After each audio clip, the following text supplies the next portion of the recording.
Leaders yang dinilai kurang efektif memiliki setidaknya 4 kali lebih banyak anggota tim yang terindikasi quiet quitting ini, ya, dibandingkan leader yang efektif.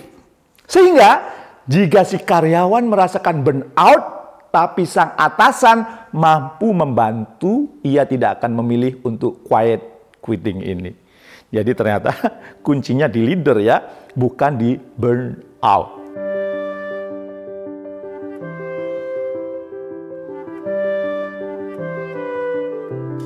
Assalamualaikum warahmatullahi wabarakatuh.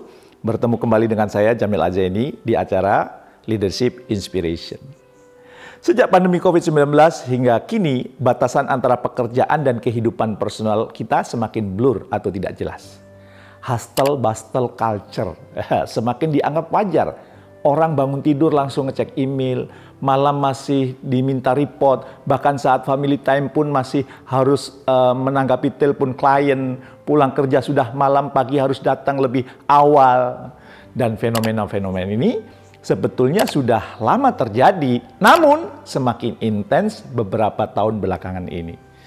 Akibatnya, baru-baru ini muncul gerakan baru, yaitu quiet quitting.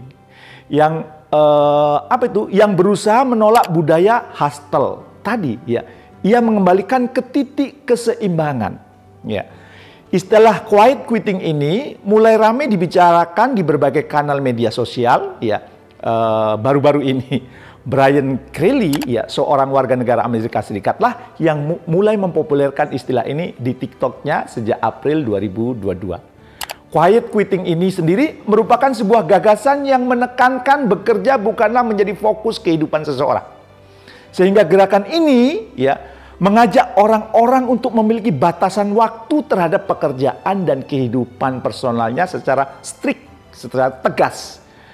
Dalam kasus yang ekstrim, bahkan mereka hanya perlu bekerja sesuai dengan job desk-nya, tidak lebih. Atau bahkan mereka sangat anti dengan going extra miles, memberi usaha lebih terhadap apa yang dikerjakan. Bukan tanpa alasan istilah ini muncul, ya, muncul ke permukaan, ya, dan menjadi booming. Banyak alasan yang melatar belakangi quiet quitting ini, ya.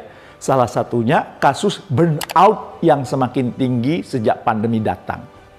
Sebuah survei di 3 negara, yakni di Singapura, Filipina, dan Indonesia, yang dilakukan oleh sebuah perusahaan riset, ya, Southeast Asia, ya, dengan Milieu Insight, ya, yang berkolaborasi dengan Intelek, menemukan bahwa 50% dari keseluruhan partisipan pernah mengalami burnout, setidaknya dalam 3 tahun belakangan ini. Jack Jenger dan Joseph Walkman dalam Harvard Business Review menganalisa data leadership assessment 360 derajat selama 1 dekade terakhir. Untuk apa? Untuk mencari akar penyebab seseorang memilih untuk quiet quitting ini. Menariknya, yang menjadi alasan mendasar dan paling utama dari quiet quitting ini ternyata bukan berasal dari burnout karyawan itu sendiri, melainkan karena kemampuan atasannya dalam membangun hubungan dengan karyawannya. Leaders yang dinilai kurang efektif memiliki setidaknya 4 kali lebih banyak anggota tim yang terindikasi quiet quitting ini, ya, dibandingkan leader yang efektif. Sehingga jika si karyawan merasakan burnout, tapi sang atasan mampu membantu, ia tidak akan memilih untuk quiet quitting ini. Jadi ternyata kuncinya di leader, ya, bukan di burnout. Sebetulnya, menurut saya, tidak salah jika kita dan tim memiliki batasan antara pekerjaan dengan kehidupan personal.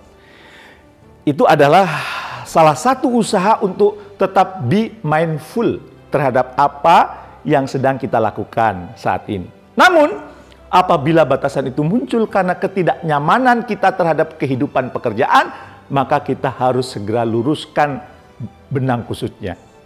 Di Amerika sendiri, dari hasil survei Gallup, ya, terhadap pekerja di atas 18 tahun pada Juni 2022, setidaknya 50% diantaranya adalah quiet quitters. Karena memang istilah ini cukup ramai digembar-gemborkan oleh Gen Y dan Gen Z. Nah, sekarang coba Anda refleksikan sejenak. Apakah ada di antara anggota tim Anda yang mengarah ke quiet quitting ini? Bekerja hanya tupoksinya, tugas pokok aksinya saja, job description saja. Ogah lembur, ya, ogah datang lebih awal, meeting pun itu yang mandatori. Kalau diajak meeting suka males-malesan gitu. Nah, lalu bagaimana cara Anda sebagai seorang leader dalam menanggapi fenomena ini? Apakah Anda akan pura-pura tidak tahu dan berharap yang bersangkutan resign? Ingat ya, mencari orang baru adalah solusi yang mahal dan itu menghabiskan waktu. Nah, setidaknya ada 3 tips yang akan saya bagikan kepada Anda sebagai seorang leader agar Anda dapat segera bersikap secara aktif menghentikan fenomena ini. Setidaknya untuk tim Anda. Jangan lupa ya, kalau nanti memperoleh manfaat, di-share, di-like untuk teman-teman Anda yang juga sebagai seorang leader. Apa pertama yang perlu dilakukan? Temukan alasan di balik semua sikapnya. Jadi setiap orang bertindak itu pasti punya alasan tertentu. Maka banyak kesalahan terbesar seorang leader yang sering ditemui ialah membuat asumsi. Saat mengetahui ada anggota timnya yang terlihat demotivasi atau mulai menjauh, ya, kemudian berusaha untuk memperbaikinya. Padahal sebenarnya bukan itu yang jadi masalah utamanya. Daripada Anda salah, ya, lebih baik Anda cari tahu ya terlebih dahulu, ajaklah ngopi-ngopi gitu atau ngobrol-ngobrol santai ya. Saat jam kerja ya, jangan di luar jam kerja ya.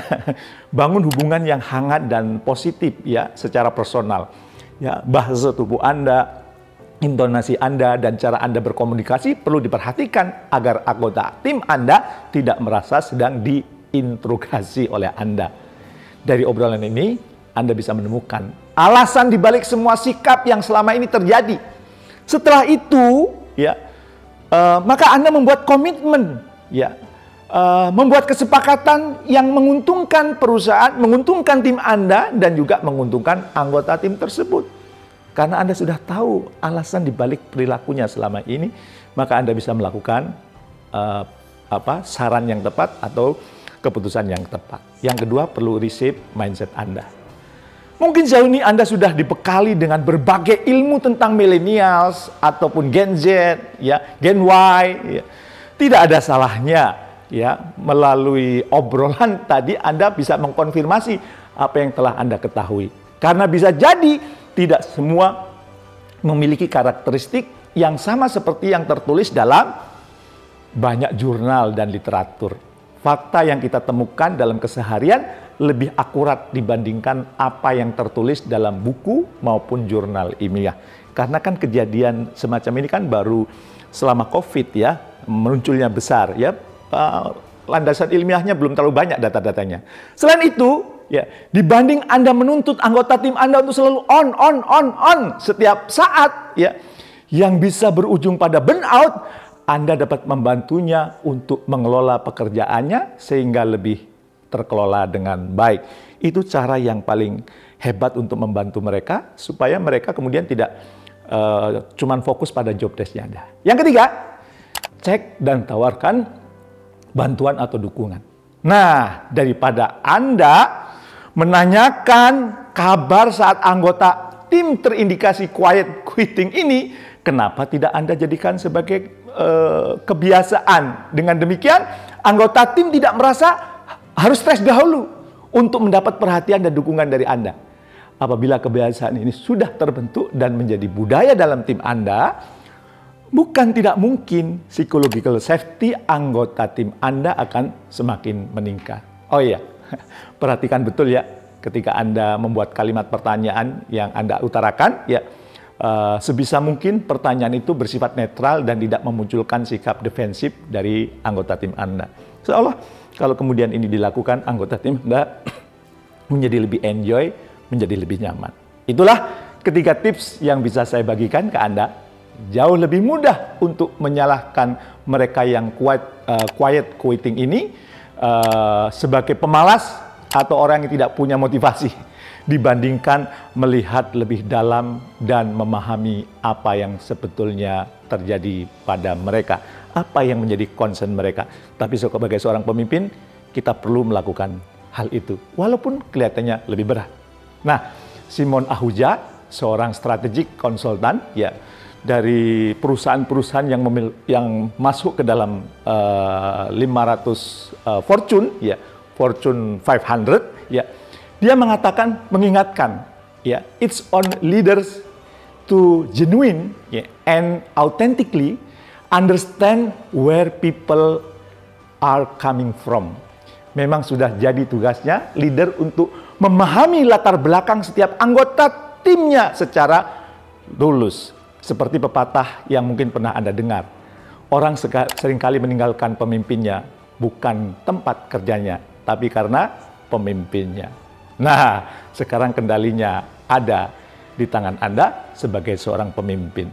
Tetaplah menjadi pemimpin yang benar-benar pemimpin dengan Anda tetap care kepada anggota tim Anda. Sukses mulia untuk Anda.